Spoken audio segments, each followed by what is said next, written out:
बहनों, मेरा एक सपना है 2022 जब भारत की आजादी के 75 साल होंगे तब हमारे यहां दिल्ली में हर झुग्गी झोपड़ी वाले को अपना पक्का घर हो, ये सपना मैं पूरा करना चाहता हूं। वादा था जहां झुग्गी वहां पक्का मकान, पर जहां अवैध मकान वहां प्रशासन का अभियान।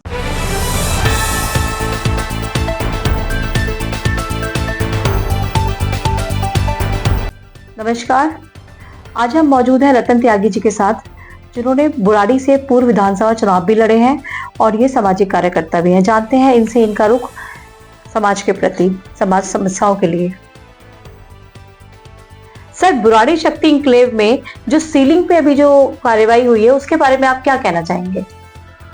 देखिए, अभी जो दिल्ली में मौजूदा सरकार है और इससे पूर्व की सरकार थी, इनका एक मुख्य नारा होता था कि जहां झुग्गी वहीं मकान।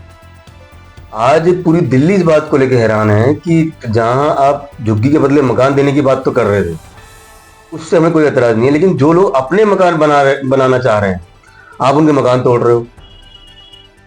तो ये अगर सही मायनों में जंगल राज देखा जाए तो यहाँ दिल्ली के अंदर जंगल राज है, बुराड़ी के अंदर जंगल राज है। लोगों के मकान सील किए जा रहे हैं, लोगों के मकान तोड़े जा रहे हैं और यहाँ के जो चुने हुए प्रतिनिधि हैं, चाहे वो पार्षद हो, चाहे वो विधायक हो, उनकी कोई सुध लेने वाला नहीं है। वो लोग दर दर भटक रहे हैं, उनकी कोई सुनवाई नहीं हो रही है।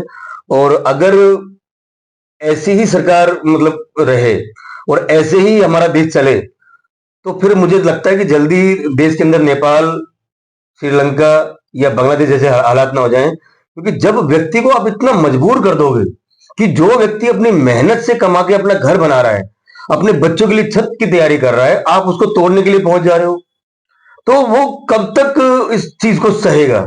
तो मैं तो देश की सरकार को, कोई भी विभाग हो, सबको चेताना चाहता हूं कि आप लोगों को इतना ज्यादा मत परेशान करो कि वो नेपाल की तरह करने पे मजबूर हो जाए, कहीं वो श्रीलंका की तरह आपके घरों में न घुस जाए, कहीं वो बांग्लादेश की तरह चौराहों पे ना आ जाए।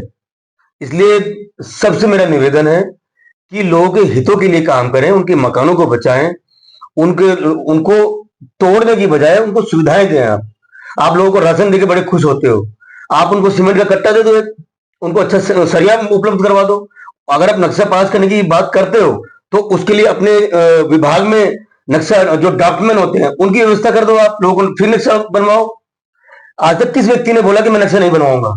हर व्यक्ति चाहता है कि मैं नक्शा भी पास करवाऊं, सरकार के अनुसार चलूं, लेकिन सरकार के पास कोई व्यवस्था नहीं है। सरकार के पास कोई व्यवस्था नहीं है कि वो नक्शा बनवा के कहां जाए, कौन उसको चेक करेगा? और अगर कोई व्यक्ति गरीब है, अपना मकान बनाना चाहता है, तो क्या एमसीडी के पास ऐसे डॉक्यूमेंट का विभाग है कि वो गरीब लोगों का नक्शा बनाएंगे और उनको कहेंगे आप इसमें रहिए?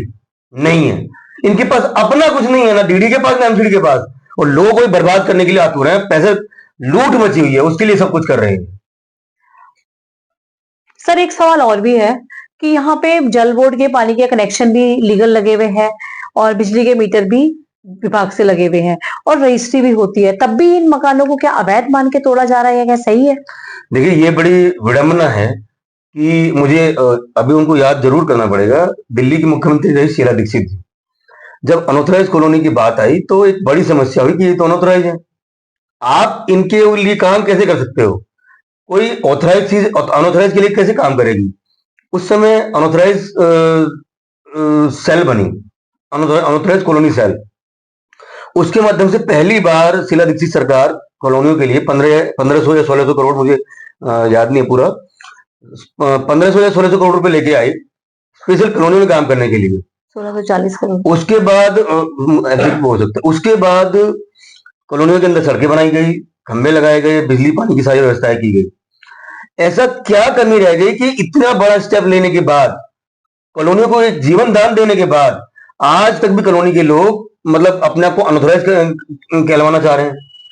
उनको अभी भी अनऑथराइज बोला जा रहा है, उनको अभी भी गंदा पानी दिया जा रहा है, उनको अभी भी सड़कें नहीं है, पानी नहीं है, बिजली के लिए उनको दर भटकना पड़ रहा है और जब मर्जी खाली करवा लो। तो ऐसा क्या हुआ कि अनऑथराइज कॉलोनी के नाम पे जब एक अच्छी शुरुआत हो चुकी थी तो वो सरकारें उस पर क्यों खड़ी नहीं हो पाई, क्यों वो काम नहीं कर पाई? तो मुझे तो लगता है कि जो कॉलोनी के जो लोग हैं उनको मौजूदा सरकार से पूछना चाहिए, हमारी पार्टी के लोगों से पूछना चाहिए कि जब एक अच्छी शुरुआत हो गई थी तो आप दिल्ली को पीछे धकेल कर क्यों लाए।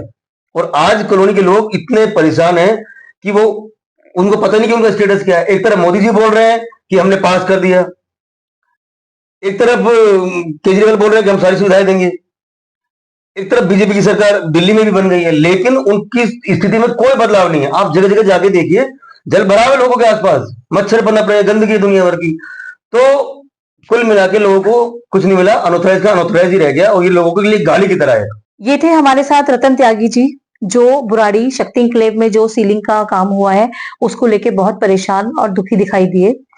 और इनका ये सवाल जनता से भी है कि जनता आखिर सरकार के खिलाफ बात क्यों नहीं कर रही है और क्यों इनसे सवाल नहीं उठा रही है कि जब शीला दीक्षित के राज में सबको पास किया गया था, सब कुछ फैसिलिटीज उपलब्ध कराई गई थी, तो आज ये जो मौजूदा सरकार है ये इनके लिए क्यों एक्शन नहीं ले रही है। धन्यवाद।